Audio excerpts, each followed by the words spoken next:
عارف إحساس لما تكون متضايق من نفسك لأنك متضايق؟ أو متوتر عشان أنت متوتر أصلاً؟ ده بالظبط اللي حصل مع دينا.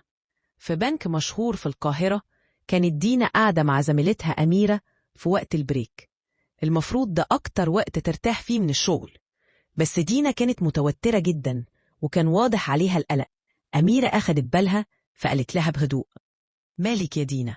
فيكي حاجة متغيرة النهاردة؟ دينا اتنهدت وقالت: مش عارفة يا أميرة، من ساعة ما عرفت إن بكرة مقابلة الترقية وأنا مش عارفة أنام. الغريب بقى إني مش بس متوترة بسبب المقابلة، لأ، أنا متضايقة من نفسي إني متوترة، وقاعدة ألوم نفسي إني ليه متوترة كده.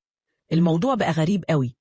أميرة ابتسمت وقالت لها بهدوء: انتي كده دخلتي نفسك في حاجة اسمها حلقة ردود الفعل من الجحيم.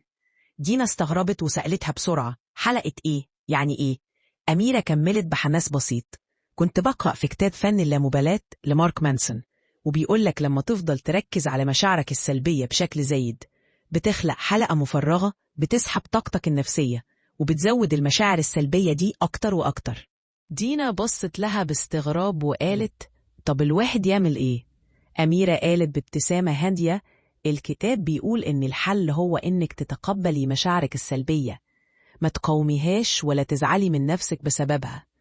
ركزي بس على الحاجات اللي تقدري تتحكمي فيها، زي استعدادك للمقابلة. دينا فكرت لحظة وبعدين ابتسمت كأنها فهمت حاجة مهمة وقالت: تصدقي، يمكن فعلا أنا محتاجة بس أقبل التوتر بتاعي وأبطل ألوم نفسي وأركز في إني أستعد كويس. أميرة هزت راسها وهي مبسوطة وقالت: بالظبط كده، تقبل المشكلة هو أول خطوة لحلها. دينا بدأت تهدى لما فهمت إن المشكلة مش في مشاعرها، المشكلة الحقيقية في رفضها لمشاعرها. وإنت كمان فكر كده، هل في مشاعر سلبية إنت عمال تحاربها ومش عارف تطلع منها؟ إيه رأيك المرة دي تجرب تتقبلها وتوجه طاقتك للحاجة اللي تقدر تتحكم فيها؟ شاركيني في التعليقات وقولي إيه هي المشاعر دي اللي قررت تتقبلها النهاردة. ويلا بينا يا صاحبي الجميل، استناني في الحلقة الجاية عشان الحكاية لسه فيها كتير.